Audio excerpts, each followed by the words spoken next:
Welcome back to the deep dive. We are here, as always, to take your source material, dig into it, and pull out those high value insights, giving you the knowledge you need quickly and, well, thoroughly. Today, we're on a pretty fascinating mission, I think. We're looking at how AI is really fundamentally changing the way people master the English language. We've been digging into this source, AI Tools for English Language Mastery, and it paints quite a picture. One of, well, unprecedented efficiency. The big promise here, the core idea is that this new tech takes all that hard graft, the repetitive time-sucking practice you need for fluency, and makes it easier, faster, and more fun. I mean, that sounds amazing, right? The holy grail for language learners. It really does. And we're definitely seeing a major shift happening. So our goal today, I think, is kind of twofold. First, let's nail down what these tools actually are and how they work, because the details matter, yeah. And second, we need to pull out the important warnings. The source is pretty clear. Even with all the efficiency, there are these hidden challenges you've got to manage. If you really want to get beyond just being okay at English to true mastery. Right, we want the real analysis, not just the sales pitch. We need to know how this tech actually gives you that shortcut to, well, effective practice.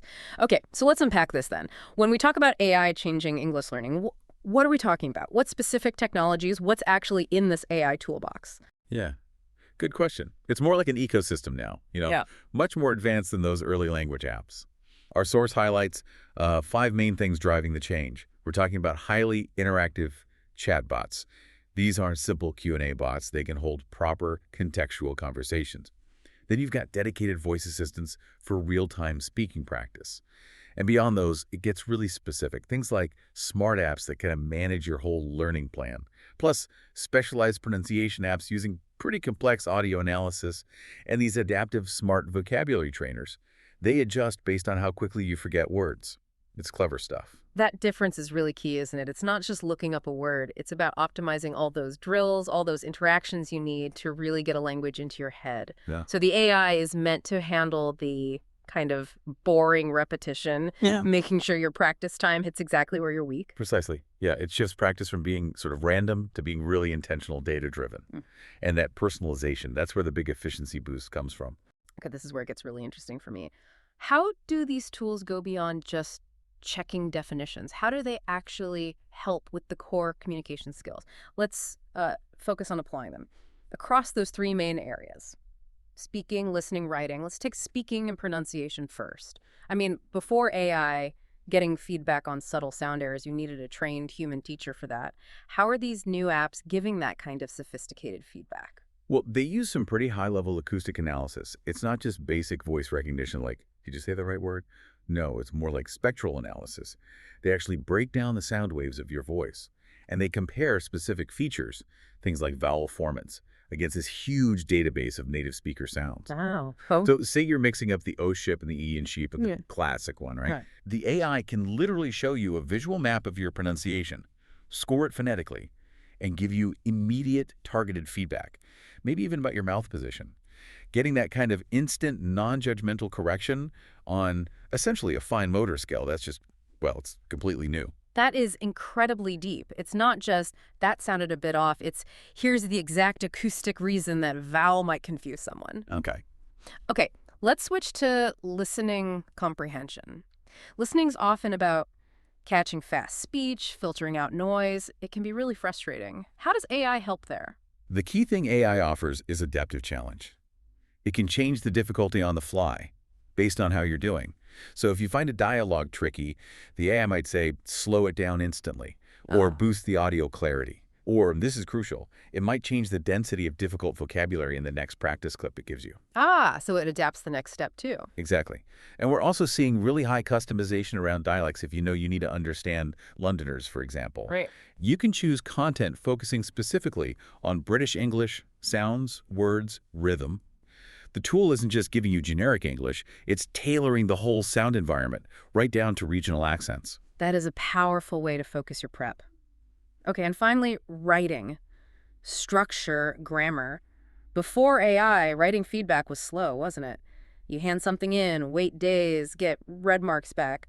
What's AI doing differently? So chatbots and these advanced writing tools, they act like hyper-sophisticated writing partners now. They do way more than just spot grammar mistakes. They look at coherence, style, even tone based on the context you give them. How does that work? Well, say you tell the AI you're writing an academic report, it can actually score how well you're using an academic register. It compares your sentence structures, your use of passive voice, your vocabulary against like millions of published papers in that field to make sure your writing sounds authentic for that specific type of writing. And the feedback loop is instant. That's the game changer. You type a sentence with the wrong preposition. Milliseconds later, the AI flags it, suggests alternatives, explains the grammar rule, and gives you maybe 3 similar correct examples. That's just massive efficiency, isn't it? You go from spotting an error to understanding the rule and seeing it applied all in like the blink of an eye. But hang on, if the tools are that good, that efficient, if they can perfect our grammar and pronunciation so fast, doesn't that create a huge risk of relying on them too much? It absolutely does, yep. And that leads us straight into those warning labels the source really stresses. Any powerful tool needs to be used responsibly. And this AI transformation, it definitely have potential downsides. Right. Every powerful tool needs a manual, maybe a warning label too. Our source is pretty clear on this. It's not all smooth sailing. What were the 3 main challenges mentioned? The psychological, the social ones we need to watch out for? Okay, the biggest risk, like you said, is over-relying on the apps, just depending too much on them, which leads to this substitution issue. You swap the neat, tidy world of the app for the messy reality of actual conversation. Okay, that makes sense. The second, and maybe the most critical one long-term, is losing that vital human interaction. And the third is just the struggle of keeping your motivation up.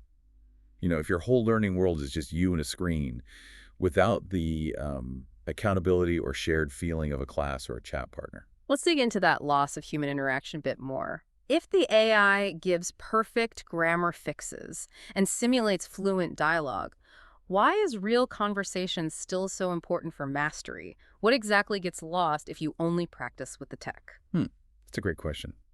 I'd say the AI gives you accuracy, but real conversation teaches you effectiveness. When you skip human interaction, you miss out on learning, crucially, how to handle conversational breakdowns, or repair, as linguists call it. Yeah. If you say something confusing to a real person, they'll react. Right. Maybe with their tone, a facial expression, or just a puzzled look.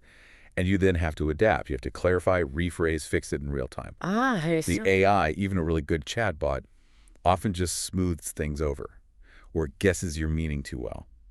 In real life, you need to deal with awkward silences, negotiate meaning, get jokes, understand sarcasm, read emotional cues. These are all deeply social, unpredictable, context-dependent skills. So think of it like this. The tech gives you the car, the language vehicle, but only human interaction teaches you how to actually drive it on real roads with traffic, bad weather, unexpected detours. That's a great analogy. I get the efficiency argument, but couldn't that intense focus on perfect grammar actually make people afraid to take risks?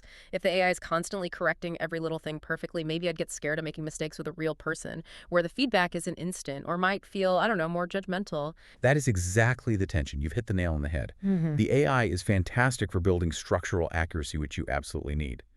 But fluency needs improvisation. It needs you to take risk. Imagine someone spends 100 hours only talking to a chatbot. Their biggest weakness will likely be conversational inertia. They might just freeze up when someone says something unexpected, uses slang, or when there's some emotional back and forth needed. Right. It raises this really interesting point. We can measure grammatical competence digitally quite easily now. But how do we measure communicative confidence? That's much harder. That competence versus confidence distinction is really powerful. We definitely need that balance. Okay, so what does this all mean for you, the listener, using these tools every day? If we accept we need both the AI's efficiency and the nuance from humans, what are the practical, actionable tips? What does the source suggest for keeping that balance? Well, the main advice is to use AI daily without losing focus, which means your practice has to be intentional, structured. Don't just randomly open the app. Set a specific, measurable goal for that session. Maybe use the chatbot to practice a particular scenario, like negotiating a price. Then right after, try to use that new vocabulary or sentence structure in a real conversation, maybe with a language exchange partner, or even just posting on an online forum. So the learner still has a critical job. You have to be the strategic director. You guide the AI towards what you need and then make sure you actually transfer those skills out into the real world. You're not just passively getting corrected. Exactly right. You're in the driver's seat. And looking ahead at the future of English learning with AI, this intentionality becomes even more vital. The source suggests these personalized learning paths are only going to get more hyper-customized. The AI will know from your data that you struggle with, say, the present perfect continuous tense more than the simple past. And it will just flood your practice with tailored examples until that specific weakness is gone.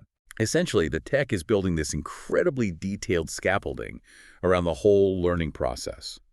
It ensures no basic knowledge gaps are left behind, whether that's vocab or understanding British versus American accents or forming complex sentences. This really does feel like a genuinely transformative moment for language learning. So, what we've established today is that AI brings this incredible efficiency, making practice easier, faster, maybe more fun, by perfecting the building blocks of language. But that transformation absolutely depends on you, the user, on you staying motivated, directing your own learning smartly, and actively making sure you add that real, sometimes messy, human interaction into the mix. That is the critical balance, yes. The tech removes the old bottleneck of repetition and basic error correction.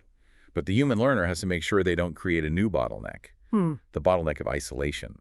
Understanding what the AI can't do is just as important as understanding what it can do if you want to truly master the language. Which leads us perfectly to our final thought for you to think about after this deep dive.